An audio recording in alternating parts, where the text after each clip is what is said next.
रमता राम जपो रे प्राणी, अब तो सुन ले राम कहानी।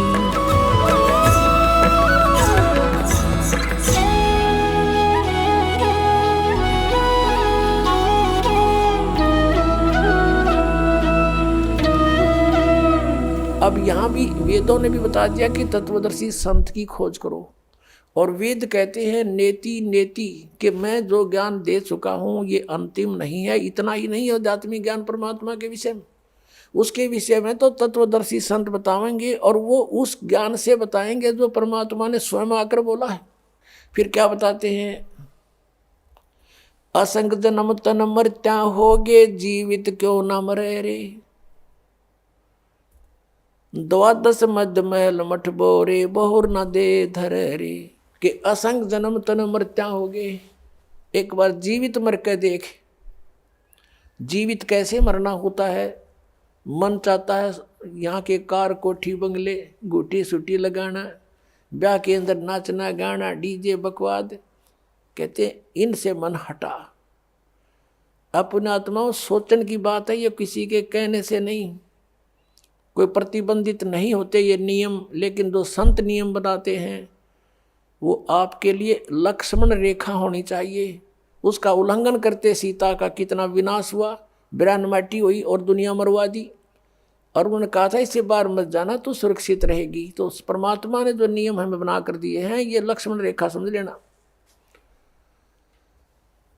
अब जैसे एक विवाह हो रहा था किसी का, शाम ने डीजे बजाओ, नाचे कूदे, बहन भी बेटी भी सारी, उनके फोटो उतार रखे। अगले दिन बारात में जा रहे थे, भाई का विवाह था लड़के का। तो उस शहर से यानी रोहतक से कलानौर के पास एक दुर्घटना होगी। वह दुल्हे वाली कार ही टकराएगी किसी दूसरे से, 5-6 मर गए, उसी दुल्हा भी मर गया। और उसी परिवार के रिश्तेदार वो खुद मिलकर 5-6 एट द स्पॉट मृत्यु होगी। अगले दिन पेपर में आ रहा था उनका हाहाकार मचाते, बाढ़ पड़ रही, बहन बेटियां बुरी तरह रो रही हैं, एक दूसरे से निपट रही है। अब बजा लो डीजे, कोई बात हुई यहाँ पर? तो संत कहते हैं जैसे नानक साहब जी से भक्त प्रसन्न करा करते कोई अनजान से, कि महाराज जी आप यहाँ कुछ खोए खोए से रहते हो।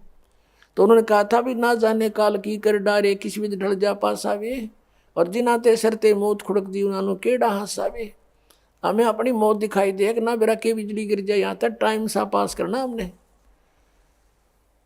फिर पूछा कि हे भगवान क्या आप कभी प्रसन्न नहीं होते? कि प्रसन्न होता हूँ जब मेरे अनुयायी मेरे द्वारा निश्चित किए हुए सत्संग के दिन वापस आ जाते हैं, तो उस दिन मुझे खुशी का कोई ठिकाना नहीं रहता।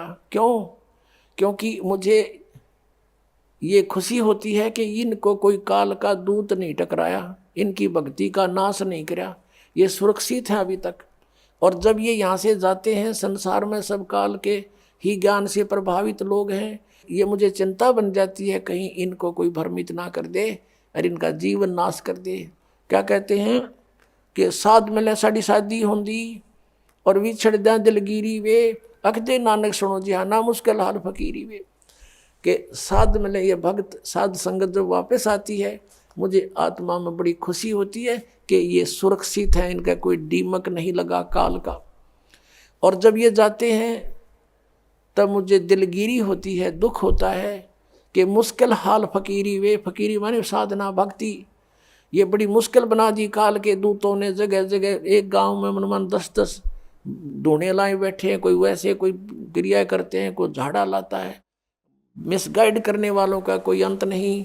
साध मिले साढ़े शादी होंदी, विछड़ जाए दिलगिरी वे, अखदे नानक सुनो जिहाना मुश्किल हाल फकीरी वे। तो क्या कहते हैं कि ना जाने काल की कर डारे, किसी भी ढल जा पास आवे, और जिनाते सरते मौत खुड़क दी उनानू केड़ा हंसावे। अब यदि तुम परमात्मा का नाम लो और विवाह करो, सिंपल वेत है। और वैसे नहीं, लोग दिखावा नहीं। जैसे हम इस बात से परिचित हों तब हम इससे हट सकते हैं। जैसे गीता जी अध्याय नंबर 7 के श्लोक नंबर 29 में कहा है कि जो तत्ब्रह्म से परिचित हो गया और सारे अध्यात्म ज्ञान से और सभी कर्मों से परिचित हो गया, वही उस परमात्मा के पाने का, जरा और मरण से छूटने का प्रयत्न करता है, और नहीं कर सकता। वो तो यहाँ बकवाद्य चाहता है। तो आपको ये ज्ञान होगा कि आपने किसी से दहेज ले लिया, परमात्मा कहते तुमने उस दरगाह का मैल नहीं देखा और धर्मराज के तिल तिल का लेखा। तो आप किसी से पैसे लेते हो, रिश्वत से, चोरी से, या वैसे कोई धोखा दे करके लेकर नहीं देते हो, आपने एक एक पाई पाई का हिसाब देना पड़ेगा। तो हम क्यों अपने सिर में दर्द करें? क्या एक दहेज आप लोगे, किसी ने दे दिया आपके 50,000, 1 लाख, 2 लाख गणे दे देगा, क्या उससे आपका सारी आयु व्यतीत हो जाएगी? नहीं हो सकती। परमात्मा पर आधारित होजिए और इस मंत्र का जाप कीजिए, जो दास आपको देगा। आपके भाग्य में ना होगा तो भर देगा, आपकी बेटी की किस्मत को भर देगा भगवान, उसको नाम से जोड़ दीजिए। आपके पुत्र को भी आगे सुख देगा, सारी सृष्टि का पालन करता। और क्या आज हम उसी से सीधे संबंधित हो गए? क्या हमें 2 रोटी नहीं दे सकता? और हमें घृणा नहीं चाहिए। यदि मोक्ष पाना है और जन्म मृत्यु से पीछा छुटवाना है, जरा और मरण से बचना है, तो ये क्रियाएं दास जैसे बताओ ऐसे करना। हमने यहाँ आप कितनी कोठी बना ले, एक कमरे में 1 चारपाई पर आपको स्थान मिलेगा, बाकी खाली रहेगी, वो व्यर्थ हुआ। तो व्यर्थ की बकवाद हमारे मन से आप हट जाया करेगी इस ज्ञान के आधार पर। अब कोठी बना रहा था एक व्यक्ति, और कोठी तैयार होगी, बैंक मैनेजर था, मुहूर्त करनी थी, संडे का दिन था, कोई सामान की आवश्यकता पड़गी, गोटी सूटी लाने के लिए सारी व्यवस्था कर रखी है। थोड़ी देर तो ब्राह्मण करे उड़ाला, टोटर पटोटर उसका करते हैं, फिर गोटी सूटी सारा सौदा शुरू हो जाता है। सब बुला रखे रिलेटिव और सब मित्र। वो खुद कोई सामान लेने के लिए गया था, स्कूटर उठा के, यानी 2 व्हीलर, और वहाँ एक 2 व्हीलर से 2 व्हीलर टकरा गए और पड़ गया। पड़ते कनपट्टी लगी फुटपाथ पे, पड़ते वही मर गया। अब चाट ले उसको कोठी ने। कई वर्ष की बात है, जब 3.5 लाख रुपए लगाए थे, पेपर माई थी। अब वो गधा बन के उसके पीछे खड़ा भी ना होने दे कोई उसने। तो हमने ये देखना कि यहाँ जो हम करने जा रहे हैं ये क्या सांग है। सर्व सोने की लंका थी वह रावण से रणधीरम, एक पलक में राज विराजी जम के पड़े जंजीरम। वो तो सारे सोने के महल बनाए बैठा था, जैसे ईंट गारा हम प्रयोग करते ऐसे सोने की ईंट और उसी की गारा में बना रखे थे। और कहते हैं भक्ति बिना क्या होता ये भ्रम रहा संसार, रति कंचन पाया नहीं रावण चलती बार। 1 ग्राम गोल्ड नहीं ले जा सका रावण जब यहाँ से जाने लगा। तो इन बातों को याद करके हमने इनसे वापस भी हटना है, और हमने अपने प्रत्येक कार्य को ऐसे ढंग से सेट करना जो भक्ति में बाधक ना हो।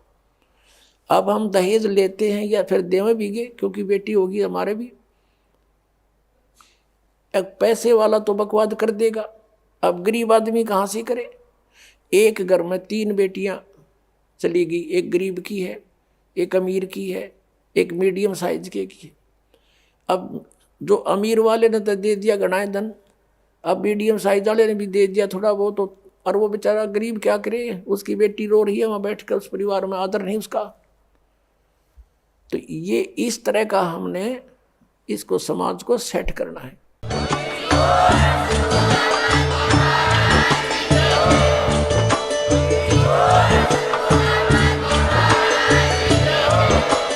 आप सुन रहे थे जगत गुरु तत्वदर्शी संत रामपाल जी महाराज जी के मंगल प्रवचन। अधिक जानकारी के लिए विजिट कीजिए हमारी वेबसाइट www.jagatgururampalji.org। संत रामपाल जी महाराज जी के शुभ आशीर्वाद से पूरे विश्व भर में 500 से भी ज्यादा नाम दीक्षा केंद्र हैं, जिन पर संत रामपाल जी महाराज जी द्वारा ऑनलाइन निशुल्क नाम दीक्षा दी जा रही है। अपने नजदीकी नाम दीक्षा केंद्र का पता करने के लिए संपर्क करें 8222880541।